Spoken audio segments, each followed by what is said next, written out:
Está começando mais um NCcast e você deve estar se perguntando, cadê a Gabi, cadê o Carlos, Mandamos quem embora. são esses?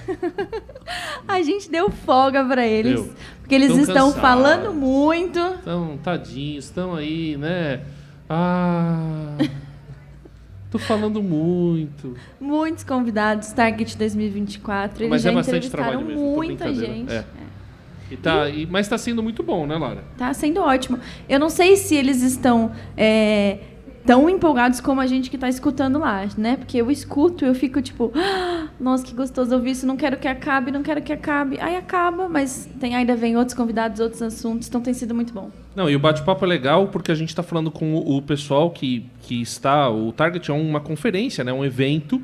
E o pessoal fala lá, depois vem pra cá. Acha que descansa depois de falar, mas não descansa não, vem pra cá. Mas é um descanso porque a gente vai trocar ideia, né? Rodrigo Soeiro, da Adai Church, Adai Music, né? E é muito bom. Da RTM Brasil, né, Rodrigo? A gente já fez bastante coisa junto. Tudo bem? Tudo bem, é muito bom estar aqui.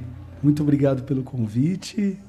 Muito bom ver essa estrutura tão bonita numa conferência também fora da curva, né? Sim, bem legal. Então, pastor Sidney, pastora Kátia, é muito especial. Prazer revê-los. Imagino. Era para eu ter estado com a Tati, né? Algumas semanas atrás lá na RTM, mas tive problemas de saúde, mas graças a Deus, bem. Que bom que você melhorou. Estou aqui com vocês e é um privilégio para mim. Legal, não. Inclusive, foi uma jesuicidência, né, Lara? Porque a gente ia falar lá, a Gabi e o Carlos iam falar lá sobre família.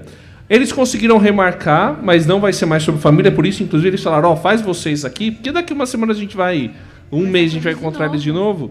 Então, mas a gente vai falar sobre família aqui, porque ele falou sobre família lá na plenária. E aí vamos só ver se continua o assunto aqui, né, Lara? Eu acho o mais bonito é que ele vem falar sobre família com a família, porque o Lourenço estava ali fora, Davi estava ali fora, a Tati estava ali fora. Então ele vem acompanhado falar de família com a família. E quem te acompanha, pastor, sabe que você preza muito por isso. Tanto pela memória do seu pai, como cuidado com a sua mãe, como com as suas irmãs. Vocês são família. Então, para você vir falar sobre família num evento como esse, com a sua família, o que isso significa para você? Eu acho que é tentar levar um pouco de verdade, né? Esses dias eu vi uma frase que diz assim, né? Quem é de verdade sabe quem é de mentira. Essa frase virou quase que um axioma, né? Mas eu tenho Tati, meus meninos, os meus irmãos, todos pastores, a minha mãe. Mas meu pai já falecido, mas deixou um legado, né? E eu preguei um pouco sobre isso, né? Do legado que Josué deixa, né?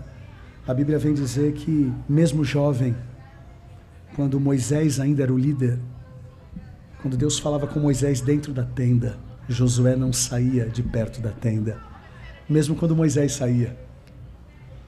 Então, isso foi uma prerrogativa para que lá na frente Deus pudesse o encontrar como um grande líder. Eu gosto de uma frase que diz que Deus é tão bom que deixa a gente plantar o que a gente quer, mas Ele é tão justo que a gente só colhe aquilo que a gente planta, sabe? Então, falar sobre família é falar um pouco da minha verdade, daquilo que eu acredito, né?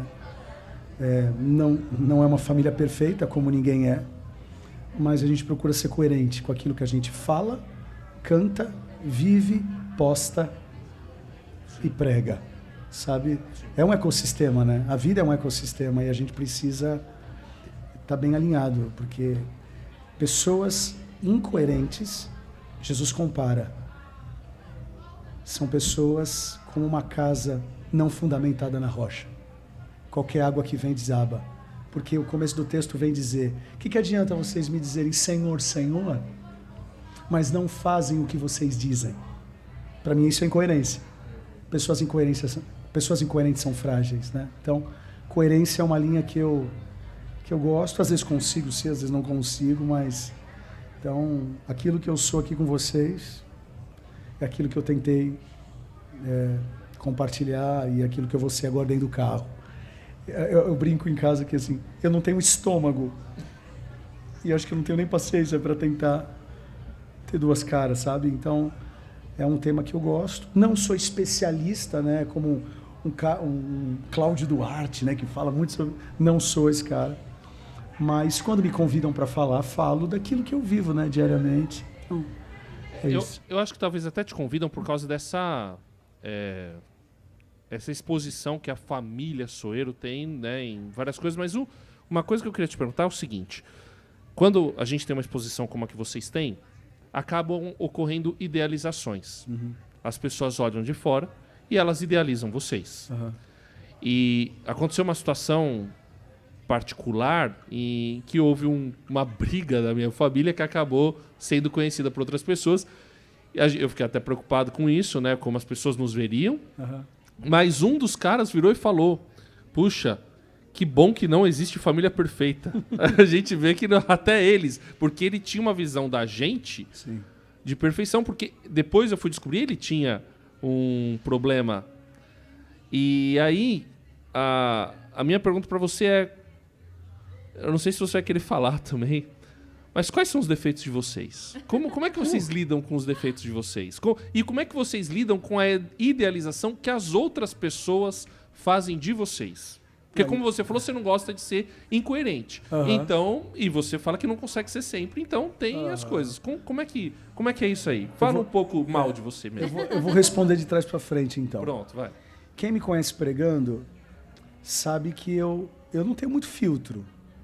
Então, assim, eu me exponho mesmo. Então, às vezes, eu vou fazer um ponto de aplicação e se eu posso colocar uma história ruim daquela minha semana, quem me conhece sabe que eu coloco mesmo. Porque eu acho que isso conecta.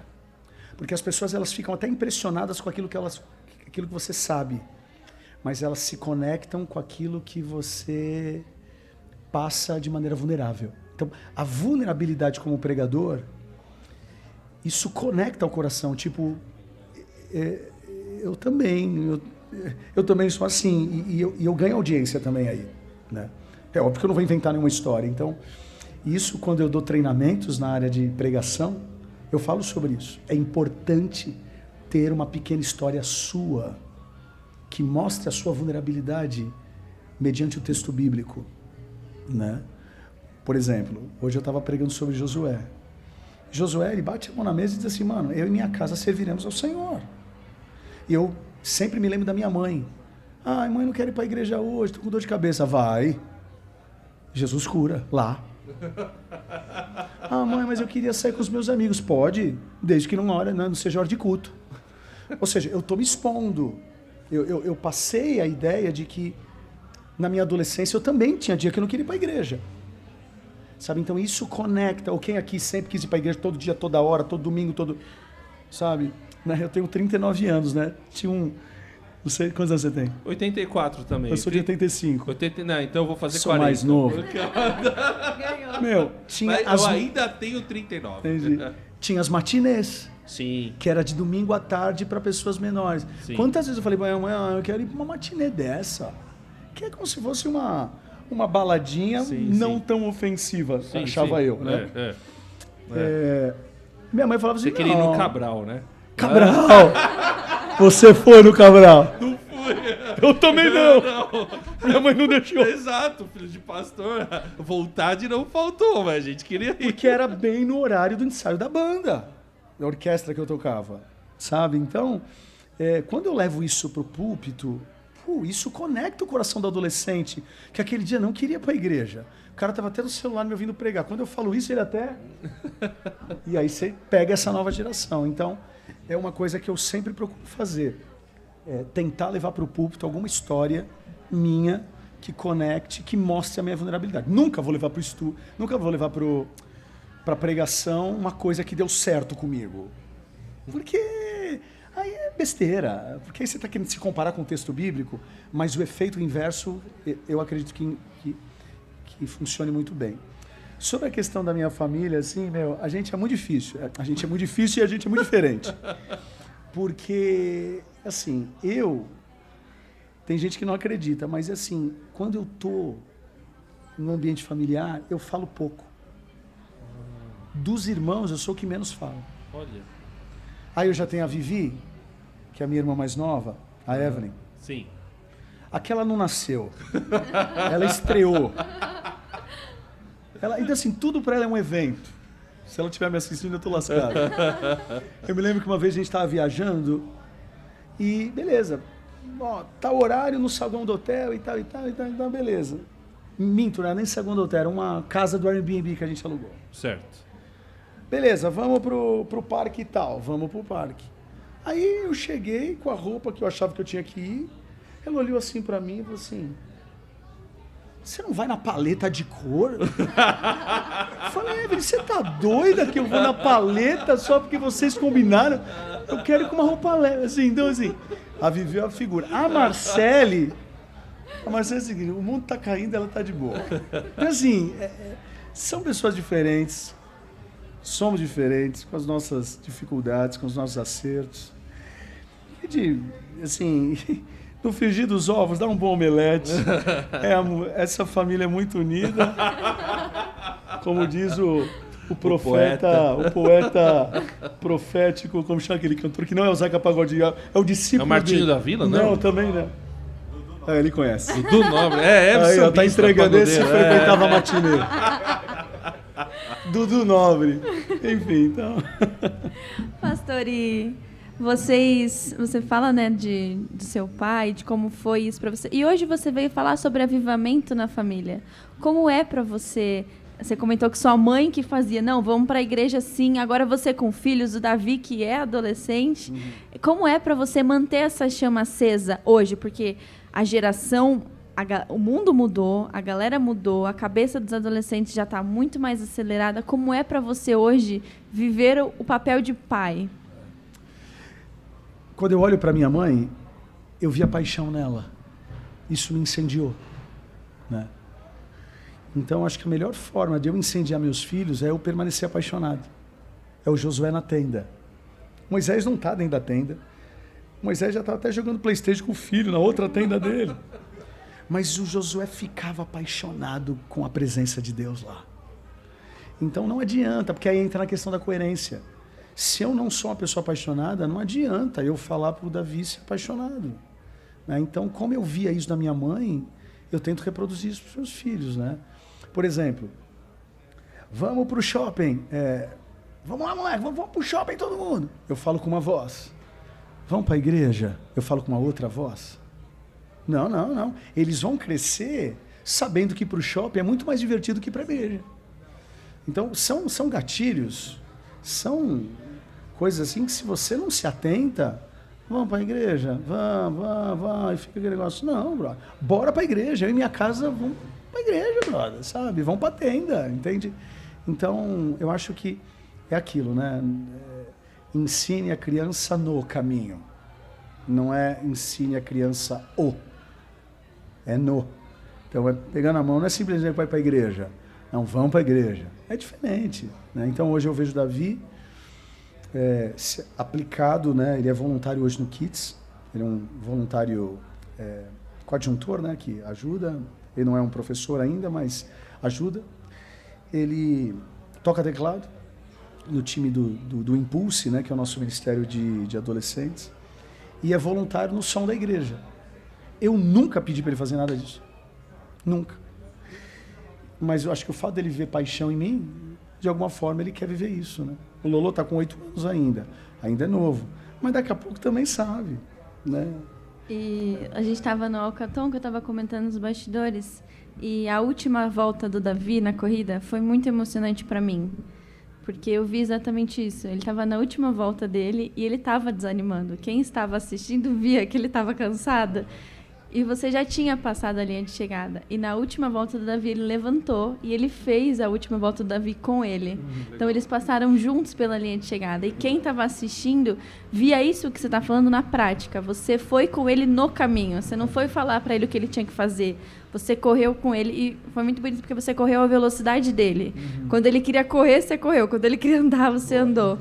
Então, isso é muito bonito de ver na prática, o que você passa para eles. E depois do Lourenço ainda correu também, foi muito bonitinho. É porque tem Deuteronômio 6, né? Que fala, quando fala sobre o Shema, né? Ouve Israel, o Senhor teu Deus é o único Senhor. Ensinem essas coisas para os seus filhos. Quando você estiver andando, quando você estiver levantando, quando estiver comendo, né, ata os mandamentos nas suas mãos. Tem aquele verbo também, o inculcar, né? Isso, eu acho bonito o inculcar. Né? Então, como que você tem aplicado isso na sua família, né? Que tem a paixão, essa demonstração, que é para a igreja, mas tem aquela coisa do fora na igreja, que é a vida do dia a dia. Como é que tá como é que na sua experiência está esse ensino do dia a dia, desse levantar, dormir, comer? Como é que vocês estão fazendo isso aí? Eu confesso, a nossa casa não é a casa que só assiste The Chosen 24 horas. Né? A gente também assiste Anaconda, a gente assiste também Karate Kid. Não, Walking Dead eu não gosto. Mas assim, eu acho que isso é muito importante. É uma casa normal, que tem o seu momento de oração, nas refeições sempre, antes de dormir também. Em dias de semana a gente procura sempre ler um texto bíblico com eles na cama, né? Então assim, agora eu também evito muito errar na dose, sabe? Porque eu percebo que tem muitos pais que erram na dose, colocam um peso que ainda talvez não tenha estrutura para receber. Não vou jogar Pokémon de cartas com meu filho, vou ler a Bíblia, quer dizer, e perde não vou jogar videogame, é do diabo. Aí tem umas coisas que, então, a gente procura, como a nossa casa é uma casa muito carregada no sentido de fala sobre igreja, né? Assuntos de igreja, porque por mais que a Tati é dentista, mas ela é part-time também na igreja, né? Eu sou full-time, mas ela é part-time. Então, os assuntos são igreja, organograma daqui, né? Assim, já é exalado igreja quase que 24 horas. Então, se tudo canalizar pro religioso, a gente pode perder a mão, e pode ficar, sabe? Então, a gente procura equilibrar bem isso. Dia de ir para culto é dia de ir para culto. Uma vez eu ouvi um conselho de uma pastora chamada Meire Cislag. Ela foi pastora de Kids da Igreja Batista Memorial, mas não aqui do Alphaville, lá da Zona Oeste de São Paulo. Ela dizia assim: Rodrigo, aprenda a negociar o negociável, para você nunca ter que negociar o inegociável. Eu nunca me esqueci disso. Então, o que eu consigo negociar, eu negocio com o Davi. Né? Por quê? Para que quando ele me pedir alguma coisa que é inegociável, ele sabe que ele vai ter o meu não. E tá tudo certo. Não é não e acabou. Ainda, depois de Deus, sou eu que mando em casa. Eu sei o que é melhor para ele. Inclusive, eu falei isso na pregação. Né? Quer ter independência? Mas, pai, eu quero... Nunca aconteceu isso. Mas, pai, quero tatuar meu braço. Tá bom. Quando você... tiver 18 anos. Quando você é 18 anos, na tua casa. Porque na minha casa ainda quem manda sou eu. Não, Rodrigo, você assim... Eu respeito quem pensa diferente. E tá tudo certo. Mas como eu fui criado assim, e eu levo a minha casa nessa perspectiva... não, mas eu quero tatuar. Não, mas você não tem exemplo. Eu nunca tatuei. E não é questão de pecado ou não, hein? Que eu não tenho, para mim, não é nem... esse assunto, para mim, é bem tranquilo. Não estou falando de pecado ou não pecado. Só estou falando que é uma prática familiar. Na minha família não tem ninguém tatuado. Então eu não estou tatuado. Então ele tem um modelo em casa. Agora, o dia que ele sair de casa, constituir família, pagar... Se ele quiser colocar na testa, ele coloca. Sabe? Essa é uma regra em casa. Uma outra regra, oração antes da refeição. Tem que orar. Às vezes está com o negócio na goela já. Segura, mas vou orar. Agradeceu a Deus pelo alimento? Entendeu? Agradeci, pai. Tá bom. Antes de engolir, Senhor, ainda que seja uma oração rápida. Então, assim, cada família tem as suas regras. E lá em casa é assim. Então, ele sabe que... Né? Agora, só para fechar a resposta, a gente falou de futebol, brincadeiras à parte, né? Mas eu torço pro São Paulo, né? E eles também, nunca impus isso para eles. Mas Sim. eles gostam de São Paulo e tal. Eu também nunca impus. Eles só ganharam roupa desde criancinha do Corinthians, mas nunca impus também. Meu, quando tem jogo de segunda-feira, é uma bênção. Porque é quando eu consigo ir pro estádio. Então ele sabe, jogo de segunda-feira, a gente vai pro estádio. Agora, ele nem se atreve a pedir para ir pro estádio de domingo. Porque é dia de ir pra igreja. Vai rolar. Você entendeu? Então, assim, né, são essas negociatas que a gente vai... Pra quê? Pra que não... Porque também você fica um chato de galocha, tudo é não, tudo não pode, tudo não quero, tudo... Aí também o cara cansa, né? Agora tem muito pai mala, né? O que é para negociar, não negocia. Aí na hora que não pode negociar alguma coisa, aí abre a brecha. Isso para mim não faz sentido. O Davi, assim como eu, assim como os filhos do André, eles têm quem se referenciar, mas provavelmente existem chances de muitos jovens que estão assistindo a gente não ter dentro de casa uma pessoa de referência com base nos valores cristãos. Então, pastor, o que você poderia dizer para esses jovens que muitas vezes eles são as únicas pessoas cristãs da família? Então, o que você poderia dizer de palavra de encorajamento, uma palavra de em quem que eles podem buscar referência, para que talvez através deles, né, a gente tem fé para que através deles essa Sim. realidade da família seja mudada? Boa. Sim. É uma excelente pergunta. Eu vou falar aqui de Josias. Beleza. Boa. Bom exemplo. Entendeu? Quem conhece o texto já sabe. Quando Josias olha para o pai, sem vergonha. Quando olha para o vô, piorou. Mas a Bíblia vem dizer, Josias teve como referência o seu predecessor, que não foi o pai, não foi o vô, foi Davi. Ou seja, para quem está nos assistindo ou ouvindo hoje, procure boas referências, existem. Existem. Não dá para ficar, não, mas eu não sou uma bênção porque meu pai não foi, porque meu avô não foi e tal. Mas ao longo da história bíblica, teve um monte de gente que foi pé de rato, mas o filho falou, eu não vou ser pé de rato. Mas eu olho para o meu pai, deixou marcas. Tá bom, vira a chave, vai para cima. Procura ajuda psicológica, procure bons mentores, bons pastores, uma igreja saudável, sabe? Porque ainda que você tenha um excelente pai como meu time, como né, você acabou de dizer, como nós temos, ou tivemos, ainda assim eles não são a melhor referência. Sim. Jesus que é a nossa grande referência. E a gente conhece os defeitos deles também. É lógico. Né? Eu não sou a melhor referência para o meu filho. Jesus tem que ser a melhor referência. Sabe? Então é olhar, no caso do Josias, olhou para o Davi. Nós temos que olhar para aquele que é o filho de Davi, né?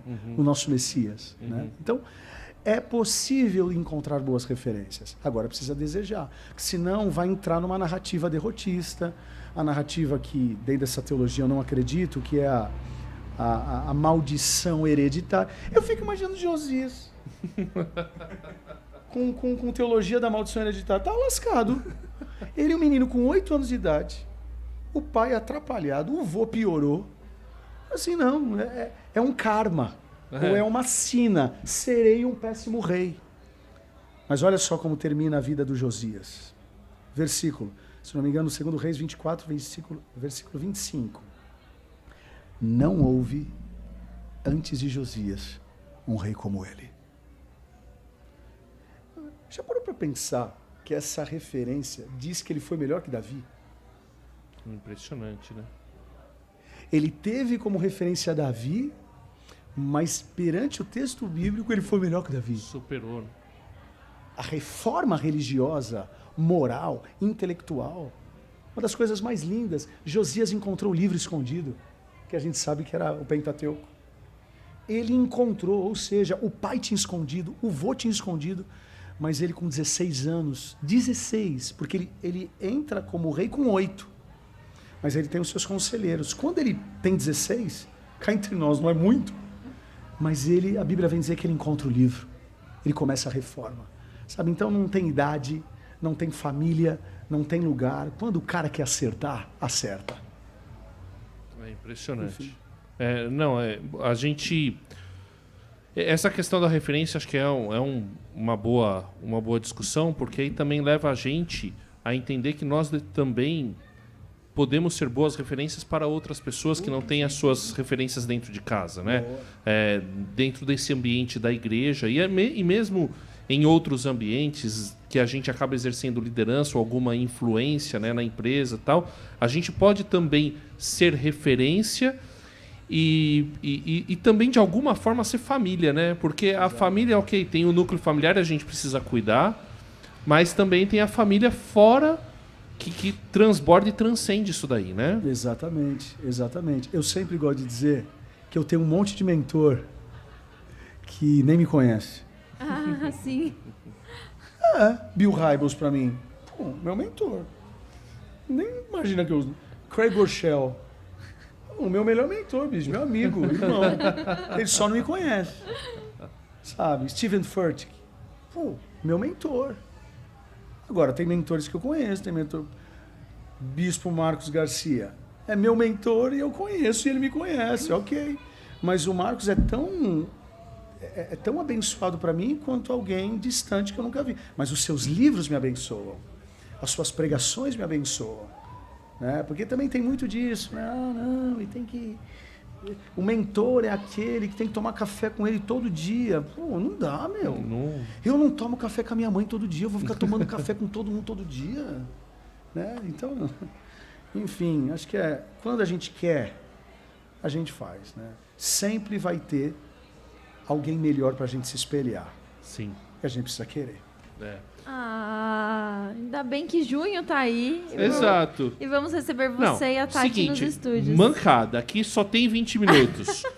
Mas em junho tem 1 hora. Eu vou aproveitar para falar que se ele tá achando... Os caras tão Eu vou querendo aproveitar para falar que se ele tá achando pouco 20 minutos, a gente também acha pouco 50 lá no estúdio. Então aumenta nosso Vou ter tempo. que conversar com o diretor. Toma esse feedback. Mas, gente, muito obrigada, pastor. É isso, privilégio. Amo você. Eu ia te perguntar onde é que a gente encontra mais informações, tanto sobre o Rodrigo Soeiro, quanto sobre tudo que está acontecendo aqui na RTM. Na Target? Posso fazer um convite? Pode, por Vai. favor. Dia 22 de junho, Clássicos. eu estarei lançando um projeto que gravei. São 10 canções, músicas antigas, Certo. clássicas, Aham.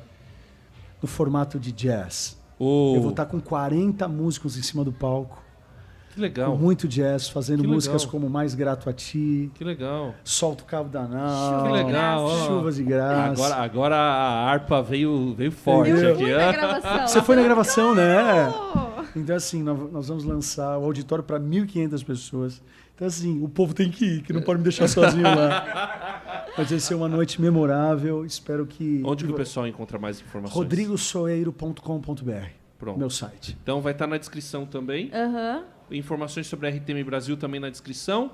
Tudo que você quer na descrição, e se tiver alguma dúvida, tem contato na descrição. Então vai na descrição. As redes sociais do pastor, da DAI, que é a igreja que ele é pastor, também vão estar na descrição. Também vai estar na descrição. Se inscreve no canal, compartilha. E ative o sininho também e segue o Rodrigo Soeiro também, que não seguir ele é pecado. E a rádio é pior ainda. Obrigado, Muito obrigada. Soeiro. Eu que agradeço. Muito bom estar com você de novo. Muito bom. velho. Vocês são Valeu. de Deus, meu. Amém. E Obrigado. quem é de verdade, a gente pega de longe. Vocês são de verdade. Nos Valeu. abençoe. E você continue Obrigado. aqui com a gente, continue acompanhando os próximos convidados. Tem muito vídeo saindo. O próximo talvez esteja aqui Gabi e Carlos, Sim, são André eles. e Gabi. A gente não sabe, entendeu? Vai acompanhando para você não perder nada do que está acontecendo aqui.